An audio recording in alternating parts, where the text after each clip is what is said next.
Olá, amigos da Revolução Industrial Brasileira. Novamente com vocês em mais uma entrevista aqui para o canal. Uma professora que já teve a oportunidade de falar com vocês aqui, até esqueci de tirar meus óculos, que em geral eu tiro para fazer as entrevistas. O nome dela é professora Cristina Reis, da Universidade Federal do ABC. A Cristina tem uma excelente pesquisa, aliás, uma das poucas pesquisas sobre esse setor, assim, realmente em profundidade no Brasil, sobre o setor de máquinas e equipamentos.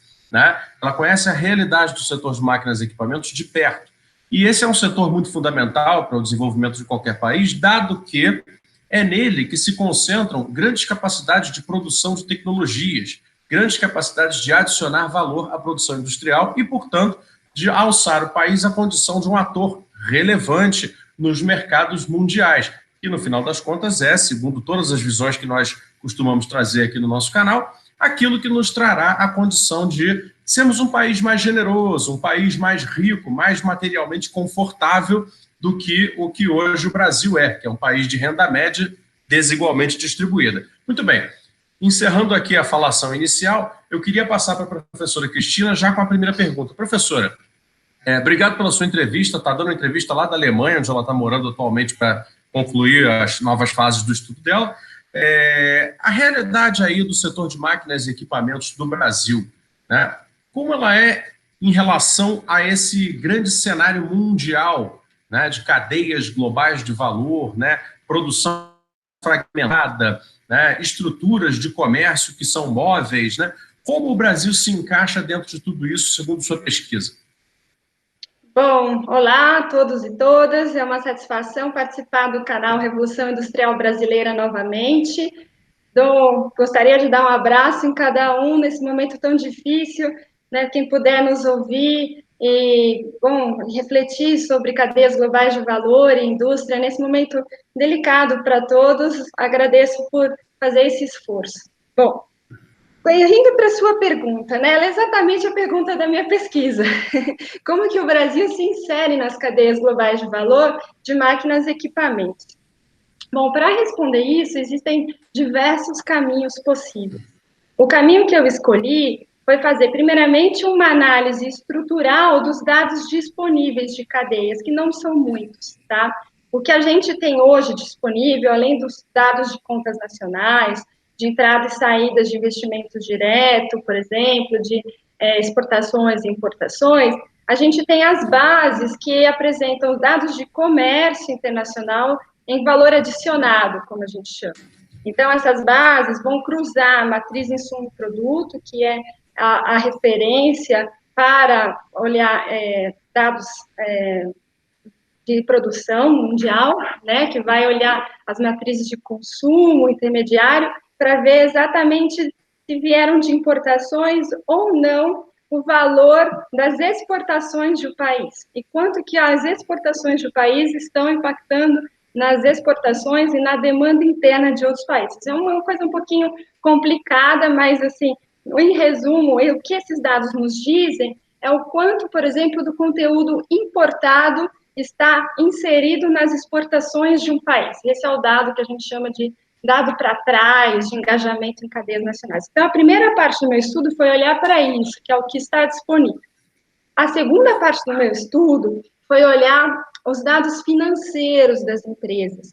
Porque quando a gente está falando de cadeias, a gente está falando da participação de um país nas cadeias, mas a participação de um país se dá via suas empresas, ou melhor, as empresas que atuam domesticamente, né? Então, tem a análise ao nível macro, país, e ao nível micro, empresa. Olhando para os dados financeiros, a gente consegue acompanhar lucratividade, valor adicionado, custos com operação, com produção, e essa foi a segunda etapa da minha pesquisa. E a terceira foi diretamente perguntar para as empresas como é que são as cadeias delas de valor. Então, para que eu estou falando isso? Para explicar até onde eu consigo responder essa pergunta, porque é uma pergunta muito complexa, e não existe apenas uma resposta e uma forma de olhar. Eu consegui descobrir. Bom, com os dados estruturais disponíveis de contas nacionais, a gente percebe que a indústria brasileira de máquinas e equipamentos, ela é uma forte produtora mundial, a 12ª, né, no último dado disponível. Mas, em termos de exportação, ela está muito aquém do sua posição no ranking da produção. Então, de exportação está lá perto no 30º lugar, sabe? E, além disso, em termos de emprego, o que a gente observa é que a cadeia, nacionalmente, de máquinas e equipamentos é uma das que mais empregam entre as indústrias de transformação no Brasil, assim como também é uma das maiores indústrias produtivas, em termos de valor adicionado. Então, é uma indústria forte, tem um porte grande, mas a inserção dela nas cadeias, ela é delicada, vamos dizer assim. Primeiro que a gente não pode falar que existe uma única inserção e resumir, essa inserção é fraca ou forte, deveria haver mais abertura ou menos, porque o que o estudo mostra é que o setor é muito complexo, né? Então, ao perguntar para as empresas como são as cadeias de valor delas, recebi respostas das mais variadas posições nessas cadeias, né? Então, aqui, nacionalmente, aqui no Brasil, a gente vê empresas multinacionais grandes atuando, e essas multinacionais fazem escolhas de atuação conforme sua estratégia. Então, tem algumas que são mais agressivas, vem o Brasil como um hub, um centro de exportação para a América Latina toda, eventualmente até para os Estados Unidos, África e outras regiões. Então, o Brasil pode ser um centro gerador de tecnologia, por exemplo, mas tem outras multinacionais que veem o Brasil mais como um mercado doméstico, em que não se vale a pena investir em pesquisa e desenvolvimento, em tecnologia, e sim traduzir iniciativas tecnológicas externas para o mercado interno, né? Então, esse tipo de inserção eu chamo de mais passiva, tá? E também há no Brasil as próprias empresas nacionais de diferentes portes, pequenas ou grandes, que também fazem esse tipo de escolha tecnológica de como vão participar. Então, empresas pequenas, em geral, têm menor condição de concorrer com a vanguarda tecnológica, acabam imitando ou importando tecnologia, né? Mas também tem aquelas que são agressivas, que encontram nichos de mercado específicos e que conseguem ter uma atuação que a gente chama mais nobre nas cadeias, né? Desempenhando atividades que vão além da simples transformação industrial, mas incorporando mais valor, mais conhecimento. Então, resumindo, como aqui é a inserção, eu gosto de falar, não existe uma resposta única. A gente precisa segmentar as empresas, ver os diferentes tipos, e o meu estudo sugere 5 tipos, mas isso precisaria ser validado, fazer um painel maior, com mais empresas, para aí sim defini-los, tá? Mas o estudo já direciona, já consegue estabelecer algumas sugestões de como segmentar essas empresas, olhando, por exemplo, o porte dela, quantidade de funcionários, quantidade de mercados em que atua, a forma como lida com a tecnologia, se é próprio ou não, se tem centro próprio de geração tecnológica, se é exportador ou não, quais são as regiões que exporta, se tem subsidiárias no exterior, se, por exemplo, é uma indústria nacional que já tem uma área de manufatura na China, existem esses casos também. Então, esse tipo de variáveis precisam ser combinadas para entender o mapa, né, da inserção dessas empresas nas cadeias, e aí sim fazer políticas públicas, porque não é possível resumir e falar, olha, vamos abrir e baixar a tarifa, por exemplo, do setor de bens de capital, que é uma discussão longa na história industrial brasileira, sem olhar esses diferentes tipos de inserção. Então, acho que eu acabei me alongando, mas esse é o recado principal. Ô, Cristina, você sabe que essa discussão me toca muito, porque eu participo já tem uns 10 anos de um certo nicho da imprensa, né, do jornalismo, que eu chamo de jornalismo industrial. Dentro da minha atividade, eu participo exatamente do setor de máquinas e equipamentos com uma proximidade muito grande. Até vou cometer aqui uma inconfidência no vídeo, publicamente dizer que nós nos conhecemos, eu e a Cristina, num evento da ABMAC, da Associação Brasileira da Indústria de Máquinas e Equipamentos, onde a Cristina estava palestrando sobre a sua tese. Então, a gente tem essa proximidade, conhecemos pessoas lá dentro da indústria de máquinas e equipamentos, etc.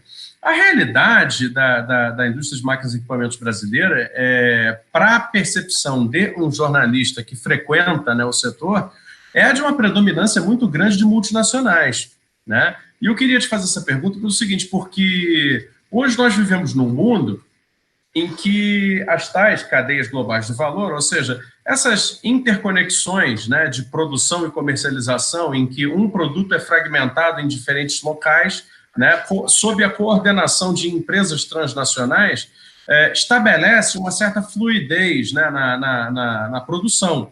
Né? Já não é possível dizer que a localização da produção e a nacionalidade da produção são equivalentes. Muitas vezes não são. Então, aqui um produto pode sair do Brasil e não ser um produto brasileiro, como acontece em vários outros lugares. Agora nós estamos vivendo a pandemia com a questão dos ventiladores pulmonares e hoje mesmo no Valor, estamos gravando no dia 5 de maio, me sai uma notícia de um camarada aí, se não me engano, da Fundação Getúlio Vargas, dizendo que não. A China também não produz ventilador, porque no máximo 20, 25% daquilo que está lá é chinês. Todo o resto provém do Sudeste Asiático, etc. Ou seja, existe um argumento muito poderoso na questão das cadeias globais para tentar diminuir a necessidade de produção nacional, produção local. Ou seja, dizendo, não, tudo é fluido, né? Tudo é flexível. O produto ele é fragmentado mesmo e o que importa é você participar desse fluxo.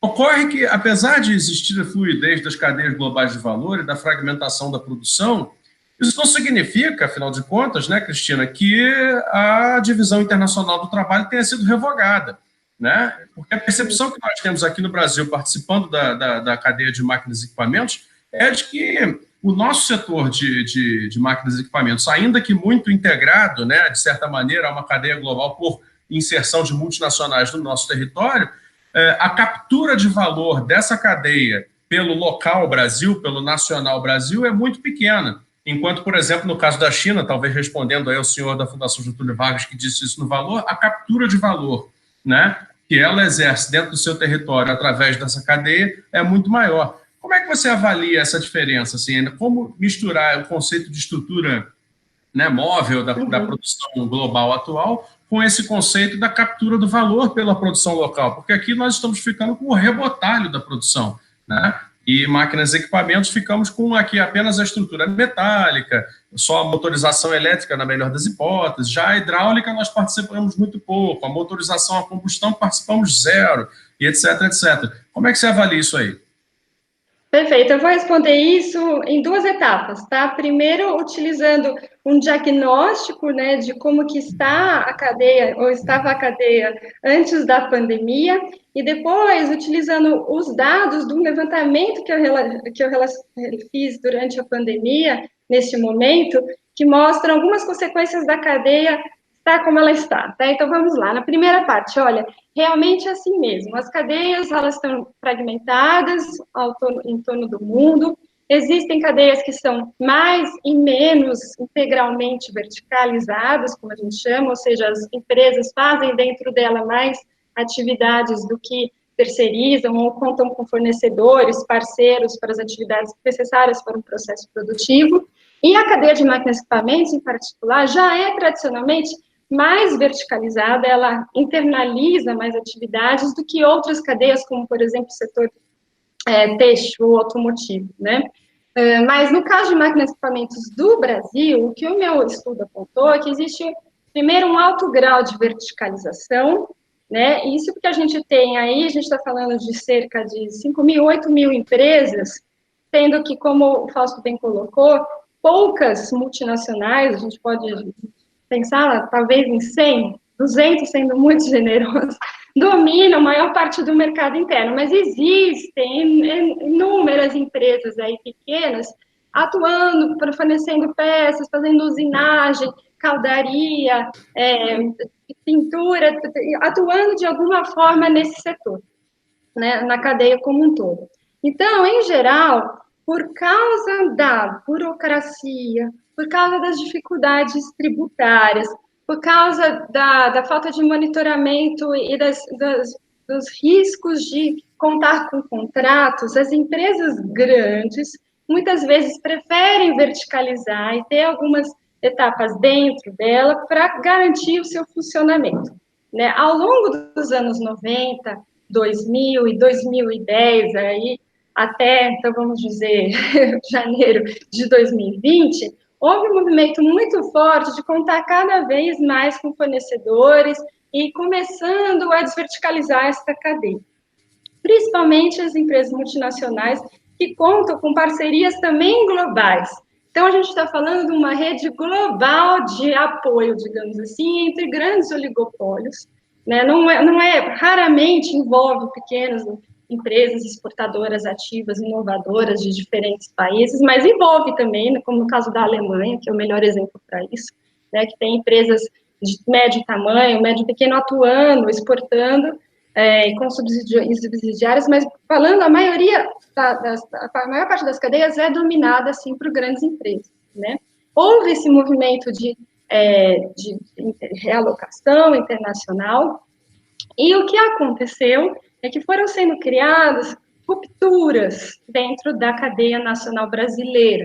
Algumas partes, principalmente as mais associadas à tecnologia, foram deixando de ser realizadas no Brasil, e outras realizadas à produção, que segundo as empresas relatam é a parte mais terceirizada, também por causa dos custos, principalmente relativos aos custos do trabalho, né? Então, empresas multinacionais que principalmente alocaram para o leste asiático por causa da questão, principalmente do custo do trabalho, etapas mais fáceis aí da cadeia que adicionam menor valor. Mas não só isso, porque a gente sabe que a China e outros países como Malásia, Indonésia, têm algumas estratégias para atrair atividades mais nobres da cadeia também, relacionadas ao conhecimento.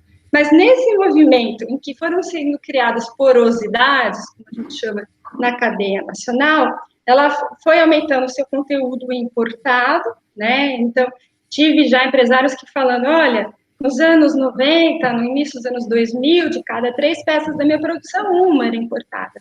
Mas, a partir de 2010, de cada 3, 2 ficaram importadas. E com a vinda da China, houve novos esquemas de produção, a China se oferecendo para exportar a máquina inteira para uma empresa nacional que somente fazia uma transformação final ou uma montagem final, colocava o seu selo e aquilo passava a ser um produto nacional, mas ele era totalmente de conteúdo, nesse caso, chinês ou outros, né? Então, essa era a realidade do setor no momento, com porosidades, com uma relação de dependência tecnológica e também da produção em si muito grande, e com um porém, que como a máquinas e equipamentos, como máquina é um produto caro, né, um investimento capital fixo dos demais setores, é essencial para elevar a produtividade, a qualidade do funcionamento dele e dos serviços pós-venda é fundamental. Então, existe uma relação muito próxima entre os fornecedores de máquinas e equipamentos e seus clientes, principalmente por causa da manutenção, da reparação de peças.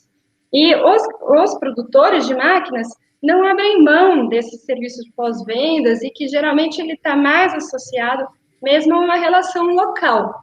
E aí isso impede bastante a atuação global nessa atividade específica que pode adicionar bastante valor para o produto.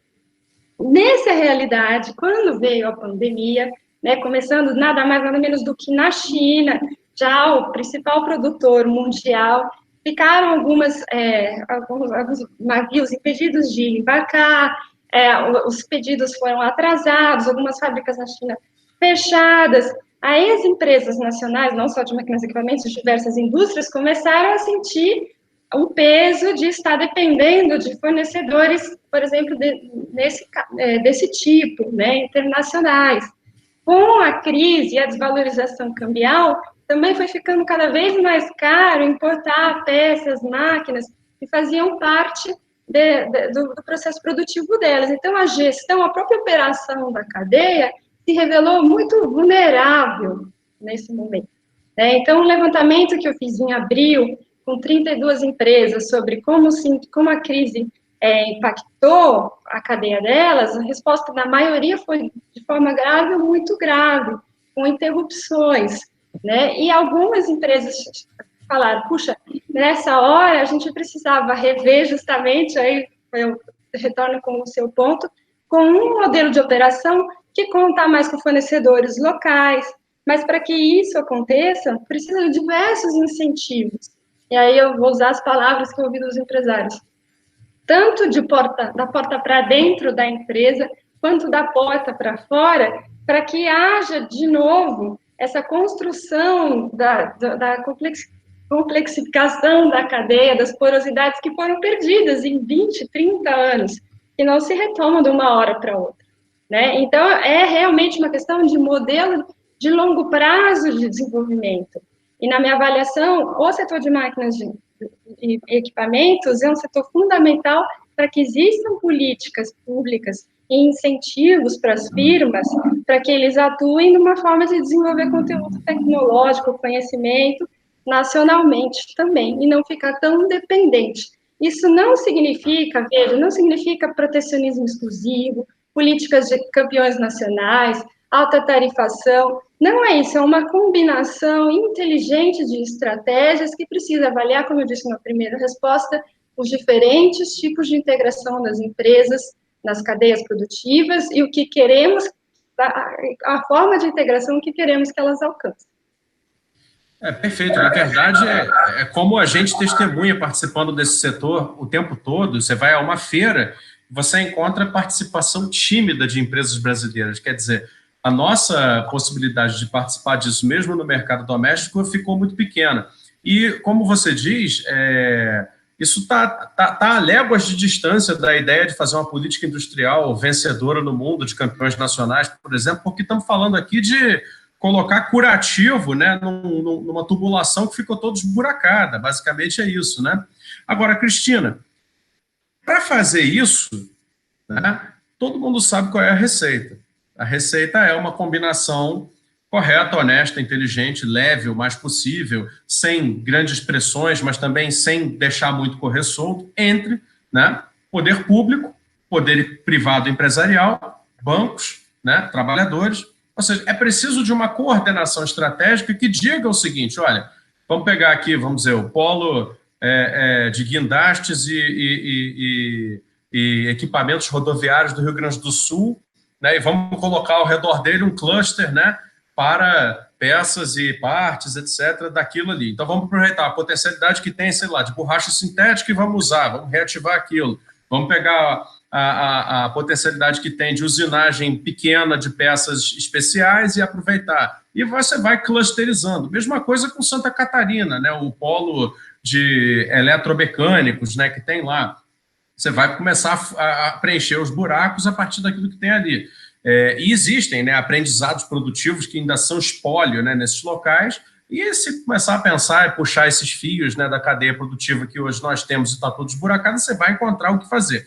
Acontece que como é que o empresariado pode pedir isso e, ao mesmo tempo, né, ir para Brasília e pedir coisas como, por exemplo, derrubada de tarifa, né, abertura comercial restrita, né? Não existe aí uma incoerência na opinião do empresariado, na sua visão? Existe, tá? Existe uma incoerência, vamos chamar isso de incoerência ideológica quanto ao papel do Estado, tá? Existe exatamente porque existem diferentes formas de integração nas cadeias, né? E também existe uma divisão muito clara dentro da operação de da maior parte das empresas entre o curto prazo e o longo prazo. Então, no curtíssimo prazo, as empresas estão sempre apagando incêndio, estão se virando para conseguir pagar os tributos, entender a tributação, a burocracia, né, todas as variáveis associadas ao custo Brasil, que é a principal preocupação do empresariado, e eu considero legítimo. Realmente existe um custo muito alto de se operar no Brasil. Algumas empresas dizem que tem um funcionário a mais só para lidar com toda a administração tributária e financeira, por exemplo. Mas não é só isso, né? Os problemas da indústria vão muito além disso, tem a ver com a dinâmica de investimento produtivo no Brasil, porque máquinas e equipamentos compõem o investimento produtivo. Então, a gente tem uma indústria nacional, conforme os estudos da BIMAC, com um maquinário super atrasado, que não vê prioridade em renovar o seu maquinário, porque a sua relação com o cliente é de prazo e preço, né? Então, a que prazo vai pagar e o preço mais barato? Então, os clientes preferem essa combinação do que um serviço de qualidade, uma relação de mais longo prazo. E essa questão de apagar incêndio no curto prazo interfere muito nas prioridades dos empresários, né, na atualidade. E aí a gente vai observar o conflito distributivo de uma forma muito forte, né? Porque uma da forma mais direta de reduzir custos para conseguir competir, por exemplo, com importados, é que agora o câmbio não está mais como já esteve há pouco tempo, supervalorizado, é diminuindo os custos trabalhistas. Então, aí a pauta do empresariado é, claro, por acima dos trabalhadores. E a gente vê aí a contradição do sistema, porque se a gente quisesse mesmo desenvolver de longo prazo, de forma que a demanda fosse sustentada para o próprio setor de máquinas e equipamentos, deveria haver uma cooperação, usando a palavra que você colocou, maior entre o setor financeiro, o setor industrial, o setor trabalhista e o governo, né? E a gente observa, não, uma competição muito grande, e aí eu vou dizer que desde o impeachment predominou uma visão neoliberal, que levou a cabo a reforma da Previdência, a reforma trabalhista, e até com outras reformas vindo aí na agenda, que, em tese, vão direto atacar o custo Brasil, só que puxam um cobertor e descobrem uma série de variáveis que eram fundamentais para a própria existência da indústria. Então, enfraqueceram, por exemplo, o BNDES, a Petrobras, que eram órgãos, instituições com participação pública muito forte, que ajudavam a sustentar a demanda do setor de máquinas e equipamentos e da indústria como um todo. Né? Nesse momento, o papel do BNDES de crise vem sendo reivindicado, né? Querem novas linhas de financiamento para pequenas e médias empresas, taxas de juros mais baixas, prazos mais alongados, mas isso requer um Estado mais atuante. Então, ora, esse empresariado pede por um Estado, vamos dizer, mínimo, entre aspas, porque ele não é mínimo exatamente, mas que intervém menos na esfera produtiva, tributa menos, mas também não dá as condições estruturais para que uma indústria nacional se fortaleça e deixa o Brasil vulnerável, como a gente observa agora na pandemia, a lógica dos mercados internacionais, a fluidez, a liquidez internacional, e a gente fica com um problema seríssimo de sustentação do emprego e da renda no curto prazo também, né? Então, essa incoerência leva a problemas estruturais muito sérios, inclusive a falta de provisão de bens públicos de qualidade que teriam sido essenciais agora, por exemplo, no caso da saúde, para combater a pandemia, né? Então, enquanto a gente tem um ministro e um governo que nega a importância da pandemia, não promove o isolamento que deveria ter promovido, a pandemia se alastrou e vai gerar consequências ainda mais graves do que se tivesse sido atuante desde o começo e segurado a questão no curtíssimo prazo e explicado para a população as medidas reais que deveriam ser tomadas para que o emprego e a crise não se aprofundassem. Então, essa dicotomia de curto prazo entre trabalhadores, industriais, setor público e setor financeiro gerou uma desunião que compromete o nosso desenvolvimento, porque não há desenvolvimento sem democracia, fortalecimento do pacto social, né? E desculpa se eu estou falando muito, mas uma observação que eu gosto de fazer, que resulta nesse estudo que eu acabei de realizar, sobre os impactos da pandemia no setor de máquinas e equipamentos, é que as empresas conseguiram encontrar soluções mais ágeis para a crise, fizeram isso na base do quê? Da negociação, do relacionamento com clientes e fornecedores e trabalhadores, né? Então, dando férias, reduzindo jornadas, mas também segurando o emprego, né? Lutando para não ter que demitir. As empresas que tiveram essa visão conseguiram sustentar o seu negócio, foram as que estão conseguindo mas lidar com a crise de uma maneira mais inteligente e que não compromete tanto o seu longo prazo. Tem empresas que tiveram que, por exemplo, demitir o seu engenheiro. Nesse momento, como é que vão gerar soluções para daqui a 3 meses, se for o caso?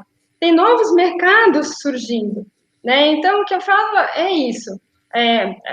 A gente está numa sociedade competitiva, existem recursos que são disputados, mas para que isso não dirima, não diminua as nossas chances de desenvolver, não gere mais desigualdades, o entendimento entre os diferentes agentes da sociedade é fundamental. E a crise política só vem comprometer mais isso. Isso me deixa muito brava, porque nesse momento era a hora das lideranças promoverem união e estabelecerem um norte, mas não é isso que está acontecendo. Legal. Eu acho correto, concordo com a sua avaliação, embora ela tenha transcendido um pouco o tema da nossa entrevista, e agora eu fiquei um pouco sem gancho, mas eu vou, então, puxar de volta aqui o tema para poder introduzir o que seria aí a minha última pergunta nessa entrevista, Cristina, que é o seguinte: lá no seu estudo, você também faz uma análise interessante, coloca, inclusive, um gráfico que você chama de a curva sorridente, né? Entre valor adicionado e produção de intangíveis e tangíveis dentro do ciclo de produção do setor de máquinas e equipamentos. Explica para a gente, por favor, assim, porque a impressão que dá é de que quanto mais intangível, mais valor adicionado. E o intangível você descreve lá na tabelinha, que é o design, a logística, o pós-venda, o serviço, a manutenção, eu não sei. Queria que você explicasse isso, porque a leitura assim, mais superficial que eu faço quanto mais intensivo no conhecimento, mais valor adicionado determinada etapa da produção traz para o produto final. É isso mesmo? Então, depende. Essa é a resposta da pergunta. Então, a minha pesquisa perguntava isso. Como que é a cadeia de valor de máquinas e equipamentos? Já que é impossível generalizar um mapa tradicional de engenharia, por exemplo, de suprimentos, a minha escolha foi lidar com a curva sorriso, porque ela tem sido a referência para políticas públicas sobre cadeias globais de forma geral. E essa curva sorriso ela foi desenvolvida nos anos 90 para a indústria de computação, e que estabelece justamente isso, que as atividades ditas de escritório, intangíveis, pré e pós-transformação na fábrica, adicionam mais valor ao produto do que a transformação em si, né? A primeira pergunta que eu coloquei é: será que essa curva sorriso é verdadeira para o Brasil? E expus isso para os empresários, né? E as respostas não foram consensuais. Na verdade, a maioria ficou na dúvida se ela vale neste momento. Não diz que concorda nem que discorda. A maioria acha que isso para o futuro é verdade, que as atividades intangíveis daqui a 10 anos vão pesar muito mais. Mas hoje, o empresariado brasileiro fala que em suas cadeias a produção ainda é muito relevante. E talvez a gente não tem uma curva de sorriso, a gente tem uma curva da cara feia, da cara triste, em que as atividades de produção no Brasil ainda adicionam muito valor, né? Isso não é necessariamente um problema, é só um retrato da situação. E aí a questão é, bom, mas será que o mundo está caminhando para a curva sorriso? Tudo leva a crer que sim, né? E a exceção brasileira continua a ser ao contrário da tendência mundial. Então, seria um upgrade focar em atividade, um upgrade é elevar a posição do Brasil e das empresas nessa cadeia, focando em atividades intangíveis, mais relacionadas ao conhecimento? Pode ser que sim também, porque geralmente elas são melhores remuneradas, o trabalhador precisa de mais conhecimento, mais qualificação para atuar aí e gera soluções que abrem aí novos mercados, fideliza clientes, pode expandir a escala, melhora a competitividade da empresa de uma forma geral. Então, o resultado da pesquisa olha, a curva sorriso hoje no Brasil não é realidade no setor de maquinário, tende a se tornar. Enquanto isso, o que a gente faz? Então, a gente precisa de políticas públicas. Primeiro, que não se esqueçam do básico. Olha, a manufatura em si, a transformação produtiva, é essencial. A gente tem milhares de pequenas empresas e microempresas aí fazendo alguma manufatura. É aquele torneiro mecânico que depende dessa função e vai ficar desempregado com uma automação ou com maior exposição a competição entre importados, competição internacional aqui dentro, ou então, dentro das multinacionais, a realocação de outro lugar, né, dessa etapa da produção. Então, é essa forma do mapa que precisa ser observada para a política pública, no sentido de escolher, então, quais atividades são mais importantes. E, no meu modo de ver, a gente precisa, sim, caminhar para uma curva sorridente, mas sem se desprender dessas vagas que são hoje ocupadas e tentando fazer essa transição da forma mais inteligente possível e, de novo, pactuada com os trabalhadores. Perfeito. Como última nota aqui, porque esse é um assunto que me empolga muito, eu estou aqui mais numa conversa com você do que numa entrevista, que eu também estou falando bastante, né? Mas uma última nota que eu, quando vejo, né, as grandes multinacionais de máquinas e equipamentos, mesmo nos seus países de origem, né, elas se caracterizam exatamente por uma curva sorriso harmônica, né? Eles entendem que, apesar de a menor percentual do valor adicionado estar no fazer material, sabem muito bem que sem o fazer material, todo o restante de alto valor adicionado da curva sorriso, na qual eles baseiam seus negócios, se desfaz instantaneamente. Né? Exatamente. Então, digo isso porque frequentemente aqui no canal a gente volta a esse tema, porque é preciso desfazer esse argumento de que produzir não importa, né? Tanto importa que continua se produzindo muito, né? E cada vez se quer produzir mais e melhor. A grande transição que estamos vendo aí nesse nosso setor de máquinas e equipamentos é justo a de produzir melhor e não apenas produzir mais, que é a agregação dos intangíveis cada vez mais intensivos em conhecimento. Agora, então, com a ultradigitalização, a internet das coisas, a inteligência artificial, é um novo patamar. Mas jamais deixando isso adquirir uma existência autônoma, porque, no final das contas, tudo isso se aplica a algo que é materialmente produzido, ou seja, ainda é um mundo de produção material. Não é isso, Cristina? Exato, perfeito. Então, assim, a produção ela é a base da nossa sociedade. Sem a transformação de matéria-primas em insumos em um bem, não existe o nosso padrão de consumo hoje. Não existem as coisas básicas que a gente utiliza, né? Então, a produção, ela é essencial. Ela não pode ser esquecida. É uma viagem ao espaço sideral fazer políticas somente para, por exemplo, pesquisa e desenvolvimento. Não, o setor produtivo é importante, e aí a gente precisa entender diversas atividades ligadas à produção. Uma coisa é fazer só a montagem, outra coisa é fazer, de fato, as peças na cadeia ser constituída dentro do país, como a gente vinha falando anteriormente. Então, políticas públicas precisam se preocupar com as diferentes atividades das cadeias e sim, preocupar-se também em elevar a qualidade da participação das empresas na cadeia internacional, mas, sobretudo, mirando sempre a composição complexa desse tecido industrial. Isso não é fácil. Como é que a política pública vai fazer isso, né? Eu entendo alguém chegar e falar assim, muito mais baixar a tarifa e ver o que acontece. Mas isso é simplesmente uma redução simplificante da questão que eu considero inadmissível para uma política pública.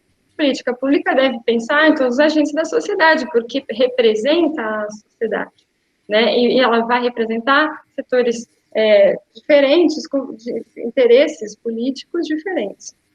Então, o recado que eu gostaria de dar, assim, fazendo um resumo do que a gente conversou até aqui, a cadeia de máquinas e equipamentos no Brasil, ela é muito importante, tá? É um setor grande, complexo, cheio de empresas, sim oligopolizado e dominado por algumas empresas multinacionais, principalmente, mas existem empresas brasileiras de vanguarda e multinacionais atuando em outros países, em nichos tecnológicos interessantes, inclusive de energia limpa, por exemplo.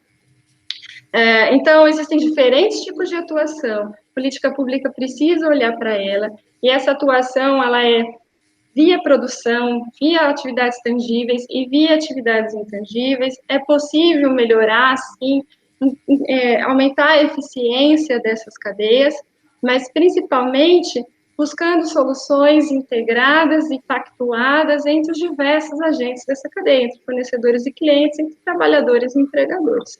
Esse aqui é o recado principal. Perfeitamente. Gente, essa foi a professora Cristina Reis, da Universidade Federal do ABC, que atualmente está lá num estudo complementar da pós-graduação, que eu nem sei mais, que ela é toda graduada já, né, na Alemanha. E queria agradecer muito a ela, pedir a vocês, então, que compartilhem o vídeo, sigam o canal, acionem o tal do sino aí, que você recebe a notificação, deem o like, enfim, façam todo o cardápio de redes sociais aí, do qual a gente ainda está se familiarizando, para que esse vídeo tão importante, uma entrevista tão rica como essa, possa circular cada vez mais. Muito obrigado, pessoal.